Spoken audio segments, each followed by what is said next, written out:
Hello everyone, ఇంకొక విధమైన నేను మటన్ ఫ్రై చూపిస్తాను చూడండి. తగినంత ఆయిల్ వేసి ఆయిల్ వేడెక్కిన తర్వాత ఆనియన్స్ వేయించుకోవాలి. కొంచెం సాల్ట్, పసుపు, కరివేపాకు వేసి వేయించాలండి. బ్రౌన్ కలర్ వచ్చిన తర్వాత చూడండి మటన్ మనం ఉడికించుకున్నాం కదా, సో ఉడికించిన మటన్ వేసి ఈ రకంగా ఫ్రై అయ్యే విధంగా వేగించాలి. ఎప్పుడైనా ఫ్రై చేసేటప్పుడు మూత అనేది పెట్టకూడదండి, ఆవిరికి మళ్ళీ మటన్ అనేది పాడయ్యే ఛాన్సెస్ ఉన్నాయి. మూత పెట్టకుండా వేయించాలి. ఇట్లా ఒక 20 మినిట్స్ వేగిన తర్వాత చక్కగా వెల్లుల్లి, కారం దంచి వేసి కలిపినట్లయితే చాలా టేస్టీగా మటన్ ఫ్రై అనేది రెడీ అవుతుందండి. చాలా బాగుంటుంది సైడ్ డిష్గా. ఒకసారి ట్రై చేయండి.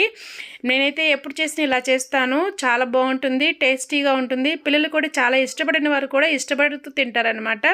అయితే నేను ఇంకొక మటన్ ఫ్రై కూడా నేను వేరే మసాలా వేసి చేశాను. చాలా టేస్టీగా రెడీ అయింది.